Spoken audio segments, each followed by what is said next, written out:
Olá, sejam muito bem-vindos, eu sou o Júlio e este é mais um vídeo do canal Leia Mais com Júlio. Vamos hoje dar prosseguimento às leituras obrigatórias do vestibular 2023 da Universidade Federal do Rio Grande do Sul. Por isso trazemos hoje o livro Lisístrata, A Greve do Sexo, de Aristófanes.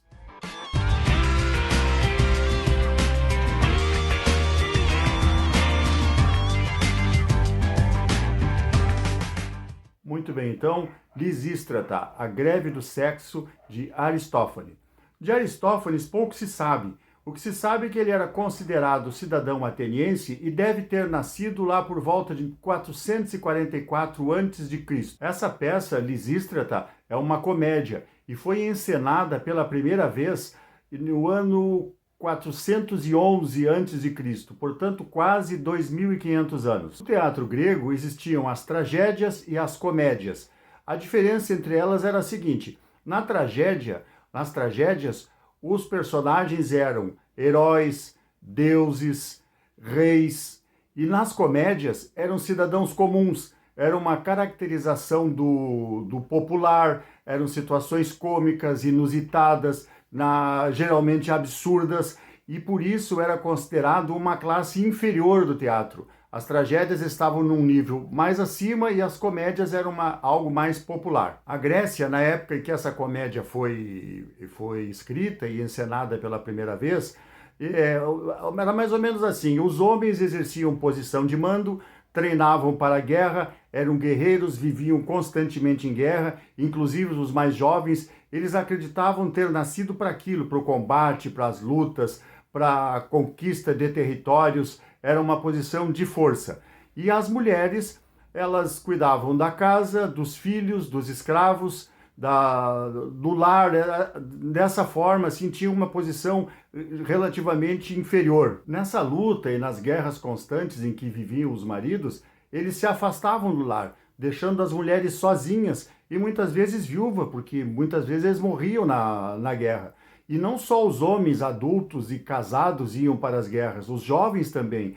Então ficavam as moças sem ter com quem casar, porque frequentemente morriam muitos jovens na guerra, em todas as guerras que eles viviam se envolvendo. A Lisístrata, a nossa personagem principal, era uma mulher ateniense que vivia incomodada com essa ausência dos maridos, do lar, não ajudavam elas em nada, viviam na guerra, elas temiam também pela vida dos maridos. Então ela bolou um plano de como fazer parar as guerras, ter um acordo de paz entre aquelas cidades, que a Grécia guerreava cidade contra cidade, e o plano dela era muito simples.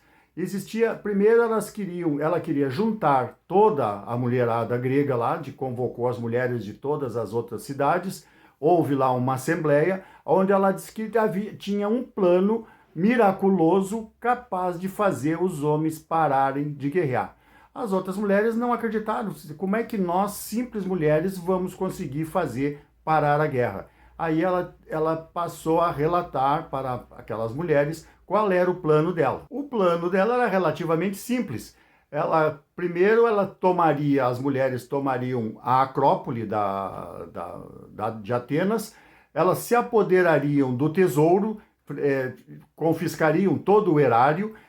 E o segundo passo seria uma greve de sexo. As mulheres não mais iriam fazer sexo com seus maridos, a menos que eles assinassem um tratado de paz entre todas as cidades e acabasse definitivamente com as guerras. O plano era simples na sua essência, mas não foi fácil executar. Em primeiro lugar, porque as mulheres não acreditavam que isso pudesse dar certo, e outras que algumas delas, uma grande parte, não queria se privar do sexo.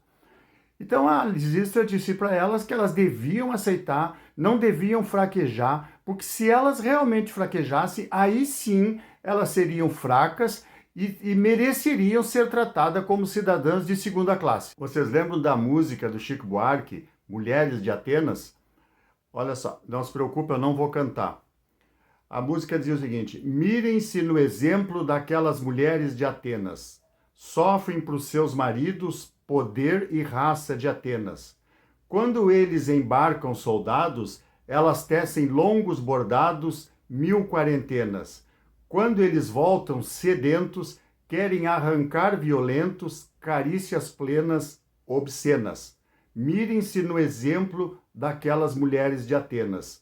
Despem-se para os maridos, bravos guerreiros de Atenas. Então era isso que acontecia na época. Os maridos, elas esperaram que os maridos voltassem da guerra, os esperaram, né? Então, assim, com roupas, camisolas, túnicas transparentes, diáfanas, vaporosas, perfumadas, e os maridos chegavam então da guerra, cansados, sedentos, querendo as carícias plenas e obscenas, e o que aconteceu? Não. Só quando assinar a paz. E dinheiro também não havia para a guerra. Então, o que aconteceu? Não tinha dinheiro para a guerra e não tinha sexo. Aí o pessoal entrou em parafuso mesmo, né? Mas elas resistiram e